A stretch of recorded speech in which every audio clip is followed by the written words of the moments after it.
Hey there, thank you so much for joining us today. My name is Ann Perry. I'm from AnnPerryNumerologist.com and also the Master Number 11 membership. And I'm really pleased to be inviting my guest tonight, Megan Stevens. Hey, Megan. Hi. How are you?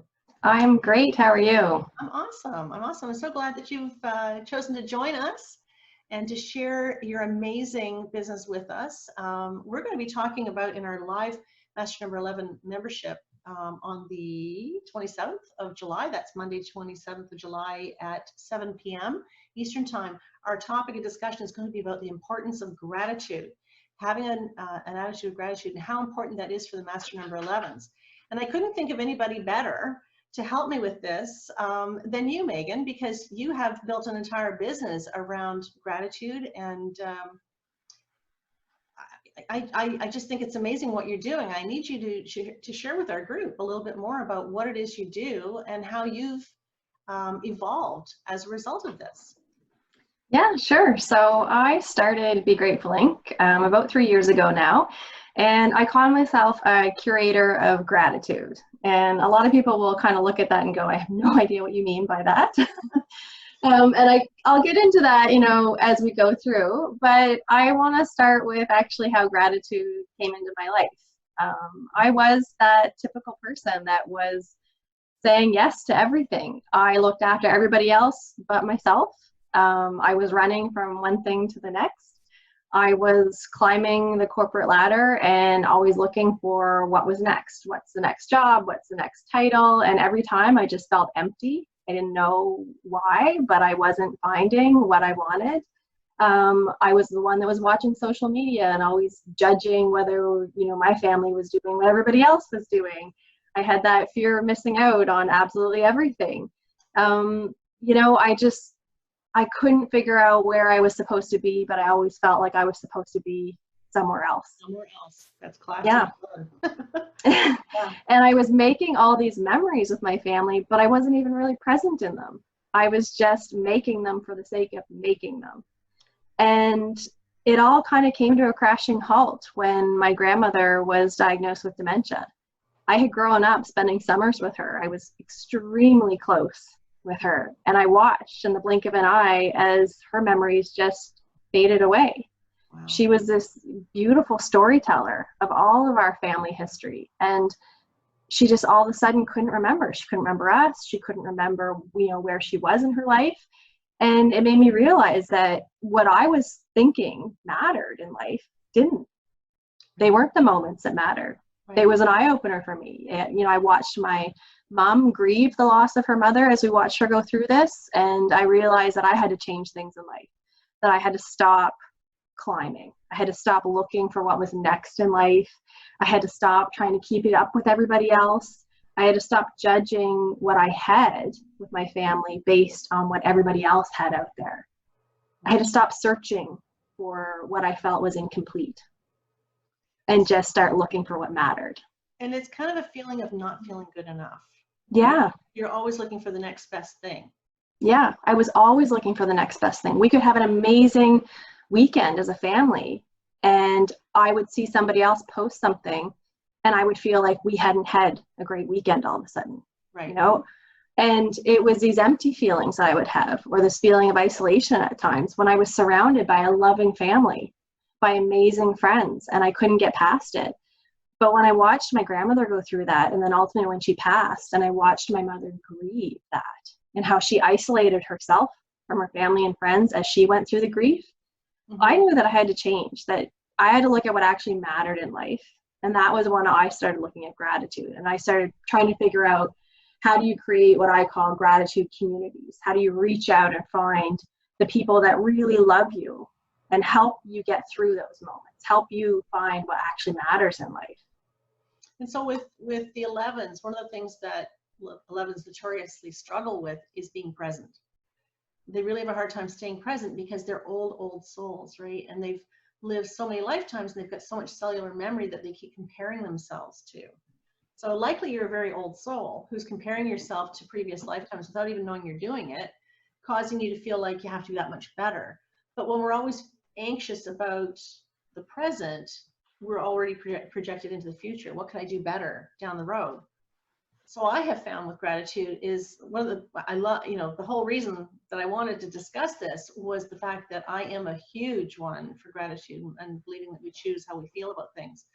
So showing gratitude for everything, even the obstacles in your life, is so important, and it helps you to be present. It helps you to believe that this is divinely it's divinely perfect, whatever we're in right now. It's true. It's funny because gratitude boxes, and that's what Be Grateful is really about, is we create what we call gratitude boxes. And they're really about reaching out and asking people for their favorite memories of you. And what's funny is the memories that come in, they're not the perfect moments. No. They're actually those moments where everything went wrong. The moment that, you know, you just, nothing fell into place. The plan just did not work, but you all just died laughing because of how wrong it all went, right? And those are the moments that people write. Yeah. Yes, that's the moment. It's not the moment that got posted on Facebook. Yeah. It's those little private inside jokes. It's the moment that you just like, you burned the dinner and the smoke alarm's going off and everything is just wrong.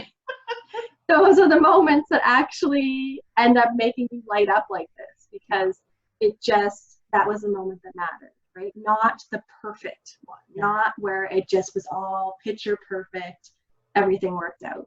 Because those aren't the real ones. It's not the authentic you. It's not the real you. Mm-hmm. And that's what I've learned as I've kind of gone through this, is you're starting to see that life is really lived in the small moments. Absolutely. It's all around us all the time, but you miss it because you're looking for the grand things. You're looking for what's next. You're looking for the amazing, knock you off your feet moment. And that's what you think you want to be grateful for. But at the end of the day, it's not that. It's all these small moments that actually make up what really matters in your life. It's the journey, not the destination. Yeah. Right. And I love the whole concept. You know, you may want to explain a little bit what to our viewers exactly what these gratitude boxes are all about here in a second. But I love what you said about, you know, as your grandmother was suffering from dementia and she was starting to lose her memories about things, your family history is being lost. Yeah. Know? And so aside just from gratitude, I just love the idea that you can capture all of this, that what you're doing with your business and whatnot is that you're helping people to capture those memories. And I know for myself, in my family, it was almost, I don't know, on my father's side of the family, it was almost implied, don't ask about the past. You know, we don't want to go there kind of thing. And so it was kind of this dark thing that we weren't supposed to look at. As far as I know, there was anything, you know, too horrible that happened there, but it was always implied, like it was just too painful for my dad to go there, so we weren't supposed to ask about his past. Mm-hmm.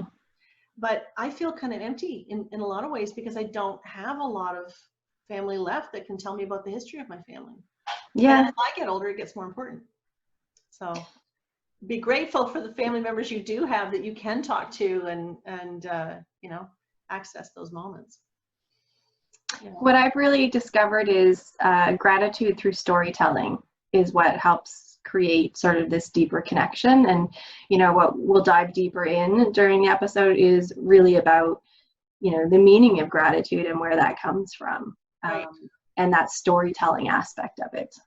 That's so important. And, you know, the thing with 11's is typically they are,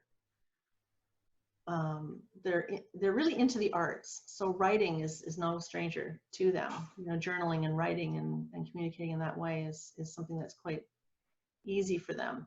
So I think this is going to be great. So we're going to be covering what is gratitude. It seems to be the new buzzword. You know, you see it in Hallmark greeting cards and everything all over the place. But, you know, we've talked about an awful lot, gratitude. But what is it? I mean, you know, what does it mean to us and how can we benefit from it? We as 11's, you know, this group in particular, how can they benefit from having more of an attitude of gratitude in their lives? And really how to get started, because many people are so wired for perfectionism. And when we're wired, and this is classic 11 too, is they're perfectionists and they always don't, they feel like they're not good enough. So they always have to strive for the next best thing. You know, I'll do this, well, when I know that, you know, or when I have that job, or I have this much money or this much education, there's always like, you know, I'll get to it kind of thing when I'm better. Mm-hmm.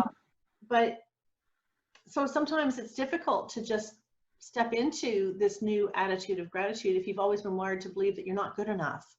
And so you're always kind of wired to think you have to think forward all the time. Whereas in fact, it's actually easier to stay present once you know how to do it. Yeah, and I think sometimes it's a bit daunting when you talk about gratitude and people talk about, oh, I keep a gratitude journal and, you know, I'm mindful about it. And I, you know, every morning I write down what I'm grateful for. And I found at first, you know, I was a bit scared to even kind of go into this field because you're sort of like, I'd start the journal, right? I'd start doing it and I'd be like, writing. I don't know what I want to write today. Yeah. Or I'd fall off the wagon and I wouldn't write anything in the journal for a couple weeks. And then I'd feel like I'd failed at gratitude. Like I couldn't do it. You know, I'm not a grateful person. And for somebody who's a perfectionist, you feel like you didn't do it right. Right. You know, I still actually remember the first time I went to buy my first gratitude journal and I spent 2 hours in the store trying to select the perfect journal that was going to hold this gratitude. And it was like, I was touching it all and I had to have the right selection. And I felt like if I didn't pick that right one, I was going to have failed right away. And so there's this level that you feel you've got to hit in order to do it well. But I think, you know, what I'm going to share in the episode too is some of the lessons that I've learned curating all these different boxes. And that, you know, I have a business that's all centered around gratitude. But I fall off the wagon all the time because gratitude is a choice. Yes. It isn't easy. It's not something that you're going to say, okay, I'm grateful today, so I'm done. Yeah. I'm a grateful person now, I'm good. Every single day and throughout the day, you have to keep reminding yourself to be grateful for the things that you have. I have to constantly remind myself. And I think, you know, what it is with these gratitude boxes that Be Grateful does, we reach out to people's networks and we ask them to share their favorite memories of that person. And when those come in, basically I help edit them and I match them with quotes and I put them in these boxes. And when I go through that process, it reminds me that I need to be grateful. Right. And, you know, one of the ones that really stuck with me, I was doing a gratitude box for this man. He was a retired neurosurgeon, but he had developed dementia and his wife was doing the box for him, but really for the family. And one of his sons wrote and he said, you know, Dad, you were extremely busy when we were growing up as kids, but you never missed a baseball game. You were there every time to watch me play and it meant the world. And as I was editing that card, I thought, you know, as parents today, we overschedule our kids to the nth degree. You know, we're shuffling them from one event to the next event, to this, to that. We're multitasking ourselves because we've got so much on the go. And I thought about my own 8-year-old son. I had signed him up for soccer that summer.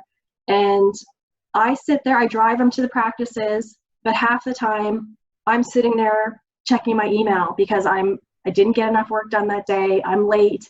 I'm running behind. I've got a million other things on my plate. And at the end of the practice, he comes running over and he says to me, did you see me score that goal? And I didn't.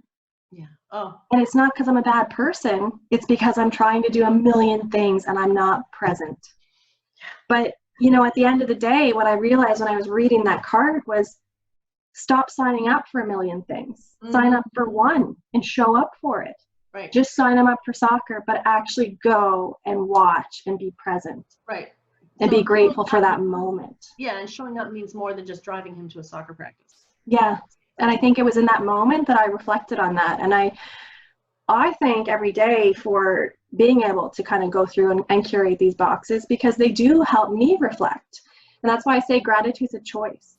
It's something you have to every day get up and think about, okay, yeah, I'm tired today, or I'm not feeling great, or I had a terrible day, but let's maybe think about how I turn this around.